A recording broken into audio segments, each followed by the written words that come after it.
All right, kind of a quick project today. I have this crack here in my loader arm. So this, as you can see, was previously repaired. The previous owner of this did that, and then they did the same thing on this side, but on this side it has this fish plate added. So this side's obviously repaired and made stronger than the other side. I'm not sure why they didn't put plates on the other side, but regardless, we got to make this, you know, reconnected and reattached. The snowblower weighs a little over 700 pounds, and you know, you're bouncing around, you're doing all kinds of stuff with it. It's definitely an abusive attachment. So as I was using it today, I noticed I was flopping around a little bit. And as I started looking at it, I got off the machine and walked around. I was like, oh yeah, that's kind of floppy over here. And I noticed that whole weld had cracked. So we're gonna go get this thing cleaned up a little bit, and we'll have a better look and see just how bad that crack is.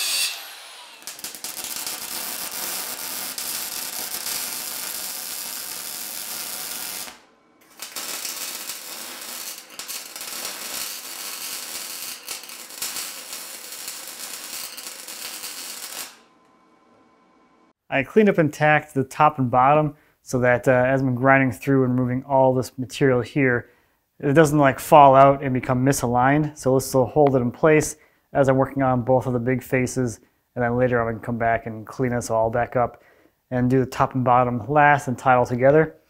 One of the things I'm not really sure of, which we'll see once we get through all this weld, is how this whole thing is assembled. So this part down here is a solid piece of steel. There was some kind of fish plate here that's bent around the outside. And I'm assuming this is a piece of just rectangular tubing. So I'm assuming this all just kind of slides in here. I'm not sure how far this piece slides into here, but if it goes far enough, we might be able to open this up a little bit and do some plug welds as well to help strengthen it some more. That's kind of where I'm at right now. I got to open this thing up, get rid of all this boogery weld stuff, and just kind of get it back to its starting point. And I'm just going to do that with an angle grinder. I thought that I had bought a gouging tip for my plasma torch, but I can't find it, and I don't actually remember if I did or not. It's very possible because it's been like, I don't know, years and years since I got that torch, that I could have just thought that maybe it'd be nice to have one and thought I ordered it, but never did. So it's not too much material to kind of get through. So I'm just gonna pull this thing outside and start grinding away and get rid of all of the weld material and see what's under there.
I think that should be good enough. I should probably take some more of this out, but I should be able to get pretty far in there with my welding rod and get this buttoned up at least a lot better than it was before. I think the repair is primarily going to be on the front, but I want to get something going on the back as well so that I can keep this thing from moving and distorting as the front side gets fully welded out.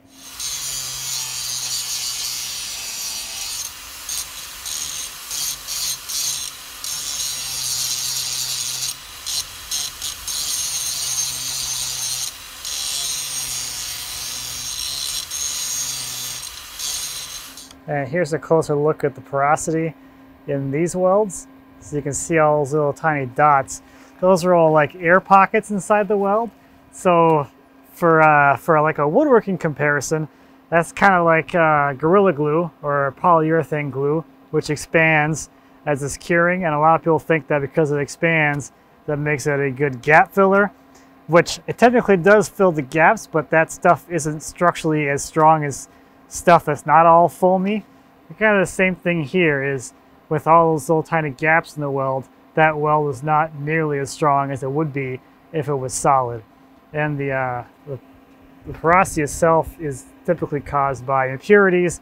So that's going to be like if the weld was dirty, or in this case, I believe this is a MIG weld. So if the shielding gas wasn't shielding for whatever reason, if the wind was blowing, or the gas was getting low, or there wasn't enough gas, or they were too far away from the weld with the gun, that would cause the porosity in the welds.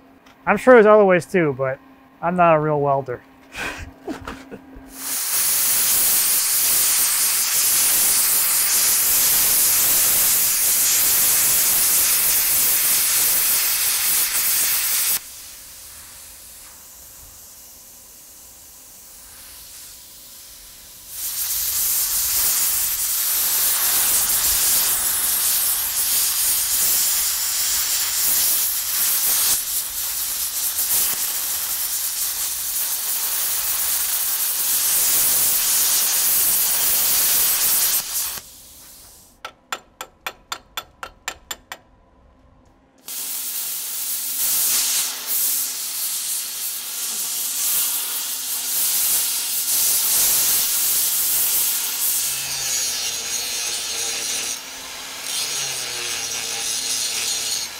Okay, I got my weld positioner out. I'm gonna start here and just tack up the back a little bit first, and then we'll kind of roll it to the other side and start working on filling up this huge valley here on the other side, on the outside of it.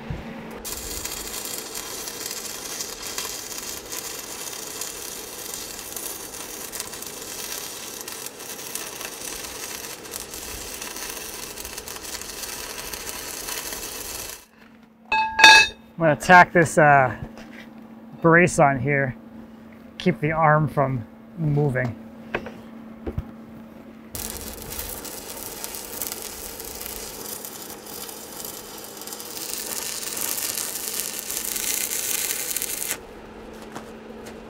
Okay, let's reposition this thing.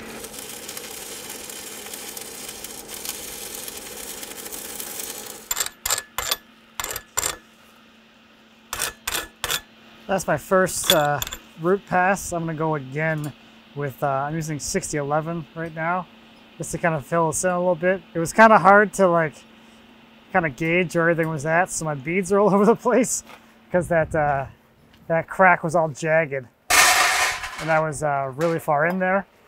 So I'm gonna go over that once again with 6011, and then I'll start capping with 7018.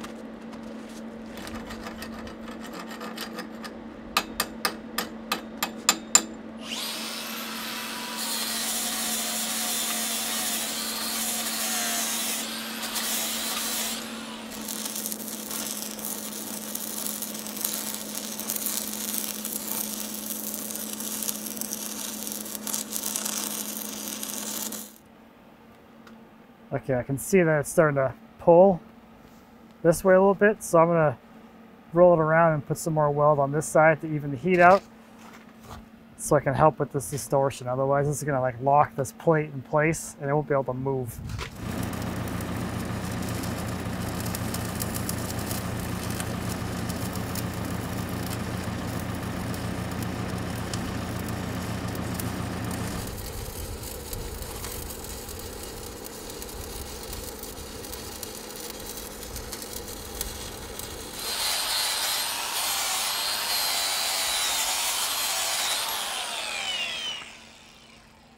The hardest part about this is getting started because, like, you can see down here, it looks like crap.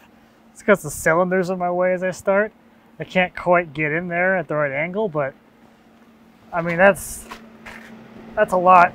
It's a lot better than what was there before, that's for sure. Okay, I'm gonna roll it back and start filling it in from the other side.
It's getting a little bit late and cold, so I'm just going to run one more bead on here. I think it's all it's going to need, and then I'm going to put this away for the day. We'll finish this up tomorrow with putting a plate on there and welding the top and bottom and finishing up the backside and all that. Still plenty to do.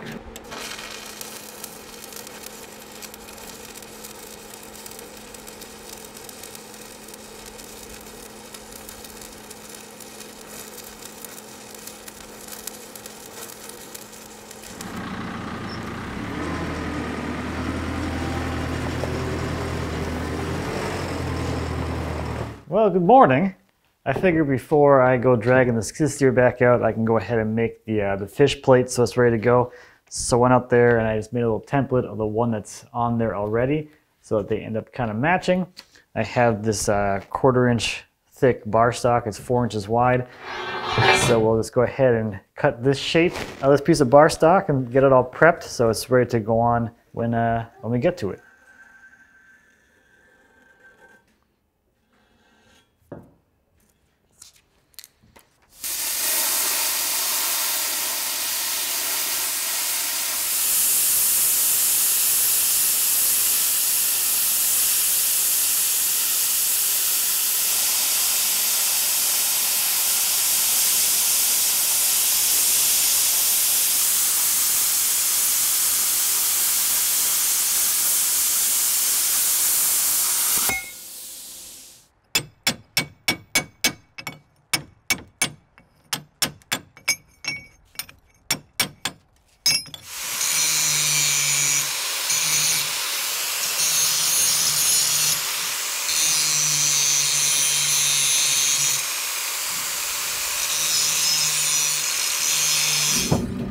Here we go with the little baby skid steer.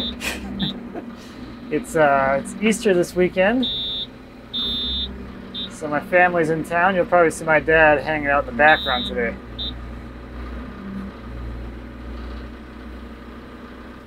Then this goes on like that. Oh yeah, that'll do it. That'll add some strength to it, man. Yeah. Once he's welded, yeah. It's all kind of flushed up, and then this will go on, and then that'd be nice. And the rest is kind of clean up, just to... Is that thick enough, Matthew, that? It's 1/4. Should be good, right? Yeah, this is welded all the way down through to here. Okay, all right then. Go for it. I went down like, I don't know, at least a 1/2 inch. There's a lot of weld and there. built it back out again.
So there's the finished plate. I had a pretty good amount of undercut on here still. I could have probably done another pass, but I think it's fine, good enough as it is.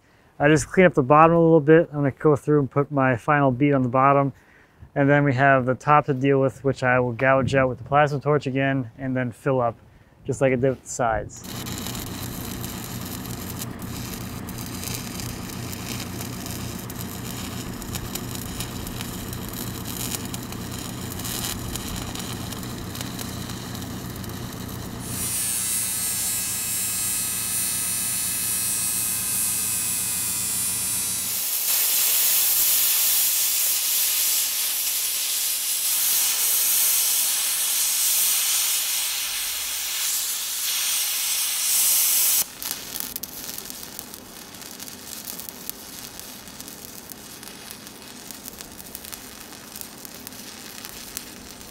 Okay, so there's the top. We got a little bit of undercut up in here, but again, I'm not super worried about it. That's built completely back up again from 3/8 to a 1/2 inch deep. So it's reconnected and rejoined. I'm gonna do a little bit of just a quick grinding just to clean it up a little bit. I have this one little booger here that I'll take off and get rid of. And then once I have this all cleaned up, we're gonna check and see if there's any distortion down in here. Let's see, I'm not sure if this is more bent in or bent out than it was before, but we'll clean this up and we'll turn the machine on and see if it's still articulating nice and smoothly or if it needs to be adjusted.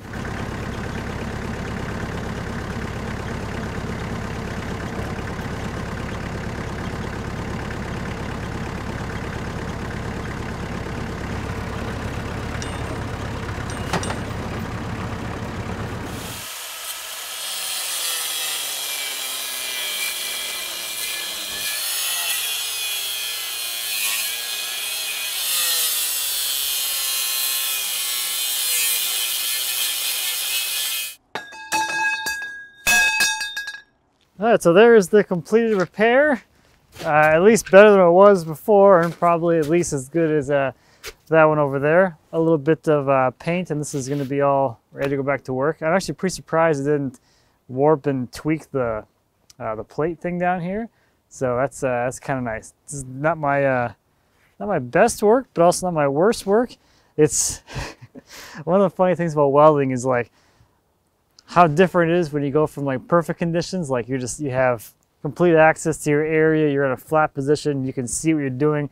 You know, that's a completely different experience than welding on something like this where you can't really quite position the work the way you want it, and you can't always quite get around other things. So I'm actually really happy with this given the circumstances and the fact that I haven't done any stick welding, or really, I haven't done any stick welding since I did my trailer in 2019. And I haven't really been doing that much welding in the time since. So for someone out of practice, I'm pretty happy with that. So I'm gonna get this thing painted up and then I can go back to work.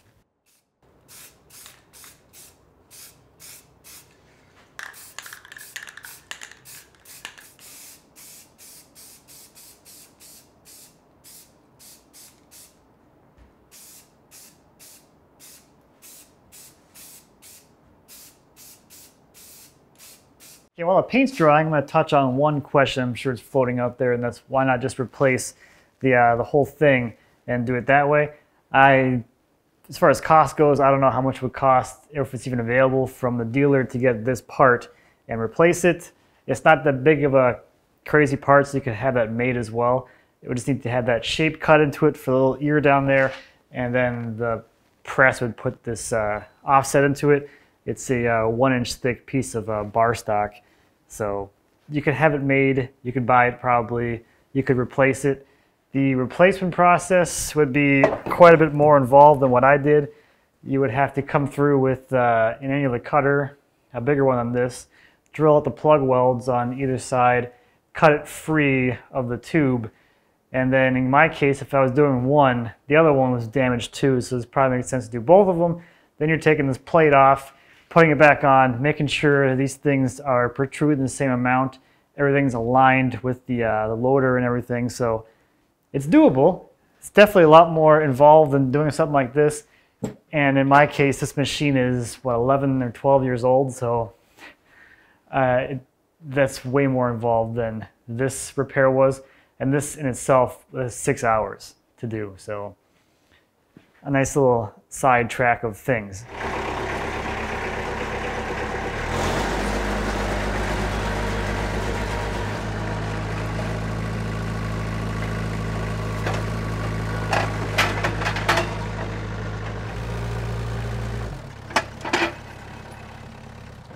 All right, another project off the list of projects that I didn't know I was gonna have to do. Well, I should be doing other things, but that's how life goes sometimes. I can't have this thing not working because this is my most used thing. I use it all the time, so it kind of has to get done. So that's gonna do it for this one. A nice little quick repair video, and that should be stronger than what it was. The more I got into that, the more I'm like, I'm surprised this lasted as long as it did, given how abusive I am to my machines. So thank you as always for watching. I greatly appreciate it. If you have any questions or comments on the repair, anything in the shop or whatever, please feel free to leave me a comment. As always, I'd be happy to answer any questions you might have. And until next time, happy woodworking. I'm gonna go do some woodworking now.